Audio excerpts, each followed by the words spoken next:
We observe today not a victory of party, but a celebration of freedom, symbolizing an end as well as a beginning, signifying renewal as well as change. Nobody really remembers the 60s, a time of conflict and war, but also peace and love.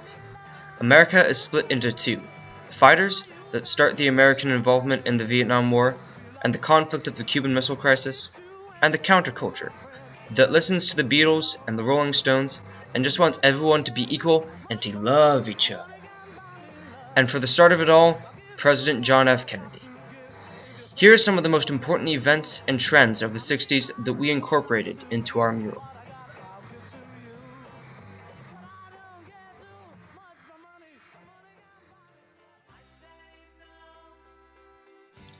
Our mural depicts President Kennedy reading a newspaper that describes various events in the 60s.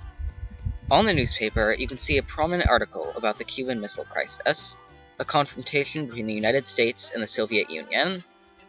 After the Bay of Pigs invasion in '61, Cuba wanted to have the Soviet Union deploy a missile in Cuba. Once the United States got wind of the missiles in Cuba, they immediately established a military blockade to stop any more missiles from being brought in.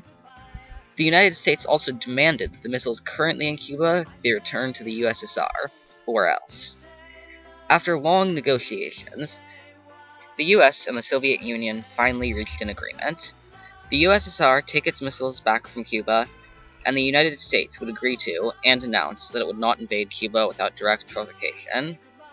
Additionally, the United States agreed to dismantle all of its Jupiter PGM-19 ballistic missiles that were deployed in Turkey, although that wasn't made public at the time.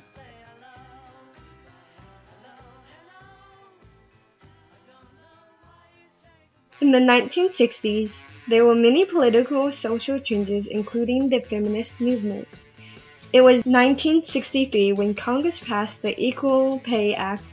Eleanor Roosevelt spread feminism by showing the importance of women's role in both political and economic position, as well as the publishing of Feminine Mystique book written by Betty Friedan, which challenged the stereotypes of women's role. This decade was important for women by having the first oral birth control that was approved by the U.S. Food and Drug Administration. This oral birth control was known as the pill, and it grew popular because this was the first reliable method of preventing pregnancy that they control. In several states, these types of birth controls were considered illegal, even for married women. An important case in 1965 that helped legalize the access to birth control was Briswater versus Connecticut. This case talks about a doctor who gave a couple a prescription of the pill.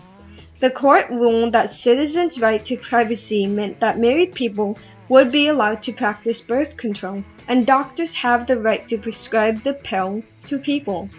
Later in 1966, the National Organization of Women, known as NOW, was formed, and in 1967, the NOW made a huge change for women when they added to the Bill of Rights for women the right of women to control their own reproductive lives.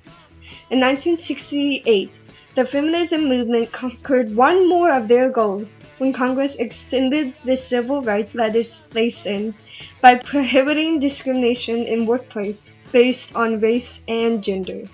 The 1960s was the important decade for women.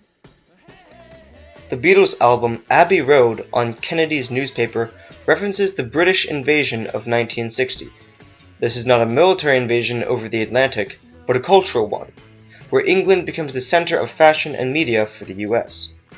Arguably the biggest portion of the invasion was music. Musicians like The Who, the Rolling Stones, and the Kinks were some of the many British artists that became popular in the 60s. Hit songs for the UK included Satisfaction by the Rolling Stones and Generation by The Who. More than just music was brought to the US.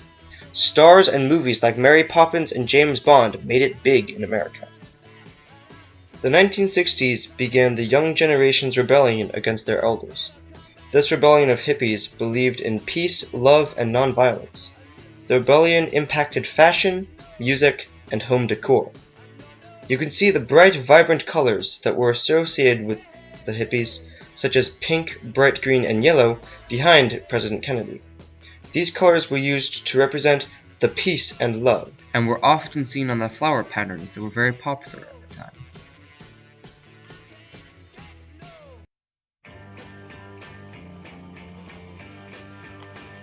As you scan over the mural, your eyes can be drawn to the black and white figure John F. Kennedy. In our mural, we chose to draw him in a pop art style as this was a new artistic design that emerged in the 60s. The figure is drawn simply in black and white as to not take away from the distracting background and to serve as a medium between the colorful flowers and newspaper. As mentioned, the background consists of flowers and colorful patterns as this is consistent with peace and positive emotions. We chose these colors to represent the counterculture movement. And lastly, the newspaper is drawn simply in the middle and is used to showcase some of the major events from the 60s decade. As a whole, the mural uses several art types such as pop art, comic styles, and more modern textures to represent the diversity of the 60s.